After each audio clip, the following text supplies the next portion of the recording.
Good morning. This video is for anyone who is trying to complete the rough draft of their essay. If you missed the instruction or you were a bit confused, this video is to help you break down exactly what to do. Now, before you even begin the rough draft of your essay, you will need to make sure that you have completed your graphic organizer for poetry, and then the assignment that's titled Organize Here, which again is not, this Organize Here is not graded.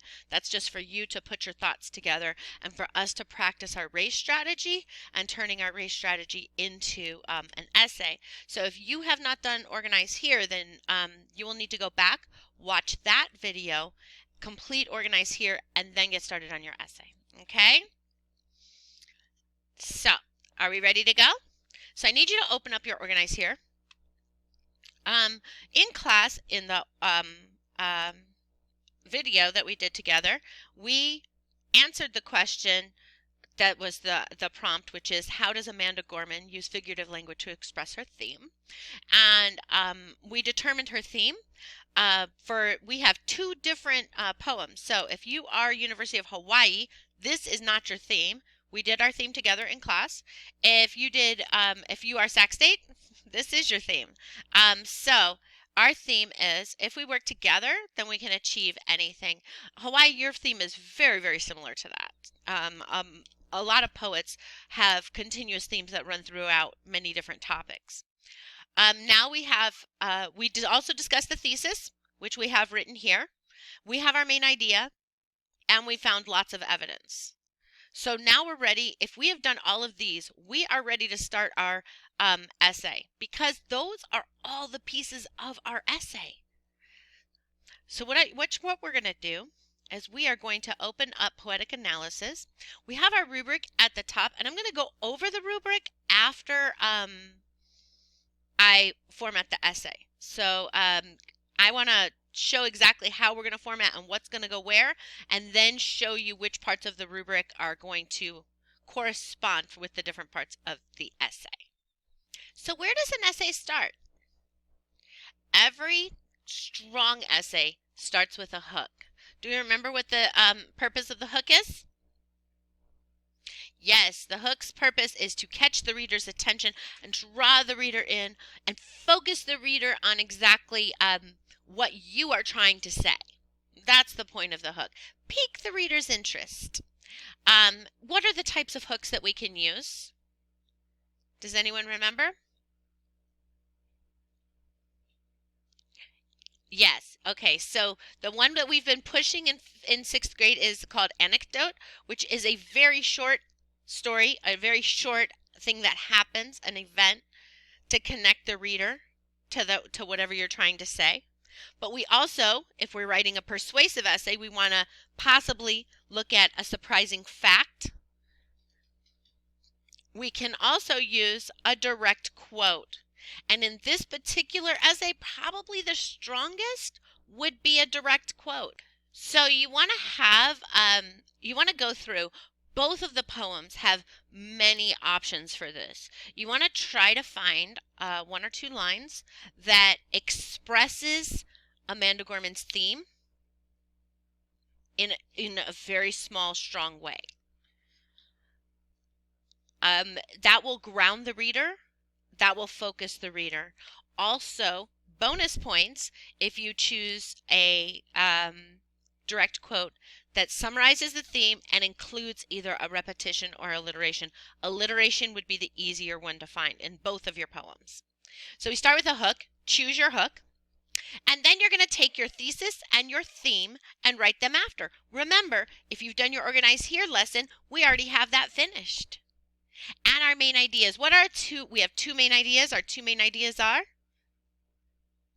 yes, Amanda Gorman uses alliteration to express her theme, and Amanda Gorman uses repetition to express her theme. You are then going to write your two body paragraphs. We're not doing a 5-paragraph essay this time. We're only doing a 4-paragraph essay, but you're going to write your two body paragraphs. And in your first body paragraph, you are going to write your first main idea, and then you are going to write evidence to support and the main idea and explain. Now, you should have done this in our organizing our thoughts. It should be right here. This should be a very, very long paragraph.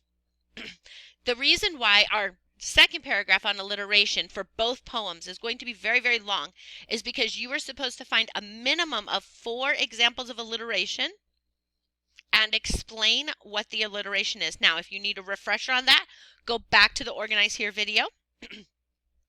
But you are literally just using this is your topic sentence and this is your paragraph.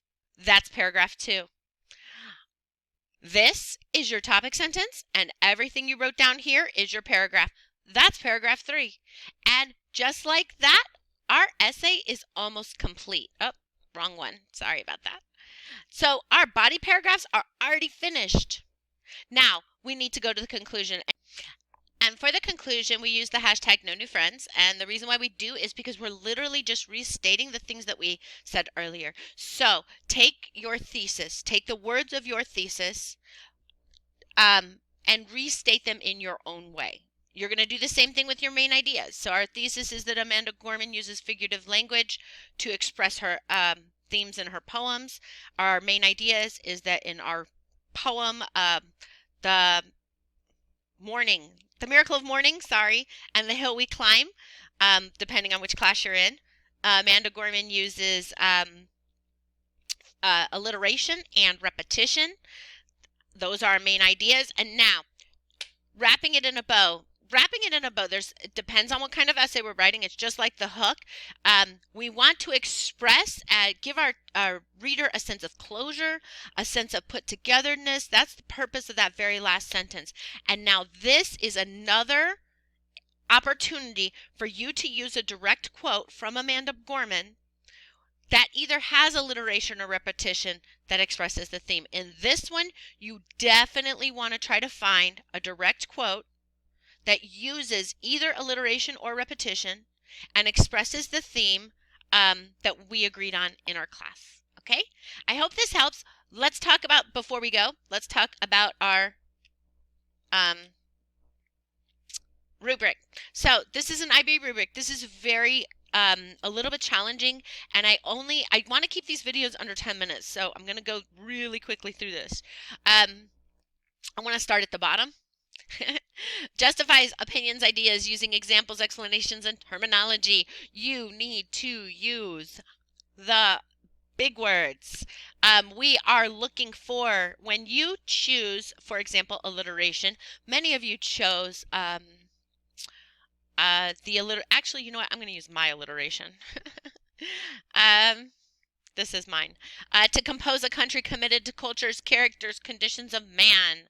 When I am, we need to justify our opinions using explanations and terminology. So if I was to say in my explanation that all of the words that started the letter C are important because they mean stuff, that is not strong terminology.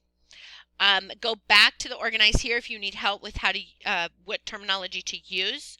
Please make sure that you spell the word alliteration right. You have a grammar and spelling check. I see a lot of us are struggling with that one.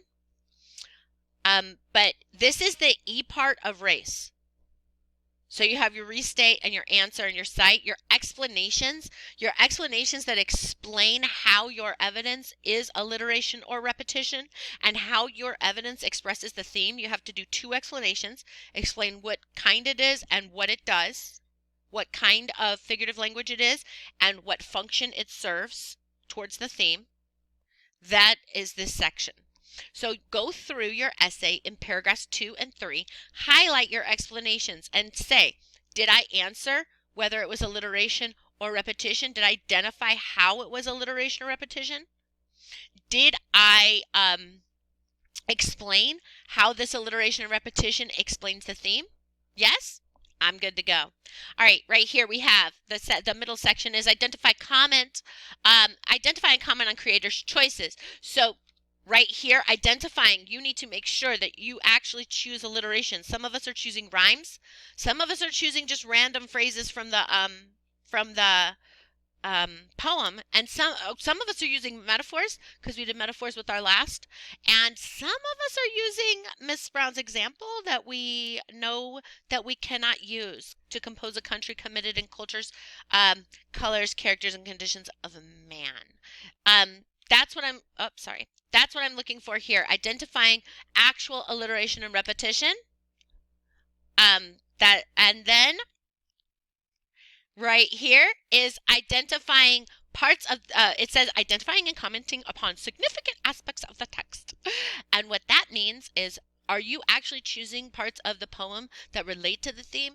Can you draw that direct correlation? So here we're looking at the R and the A right here. And down here, I'm sorry. Yeah, R, I just don't want to change the format in the middle of the video. R and A, E, C.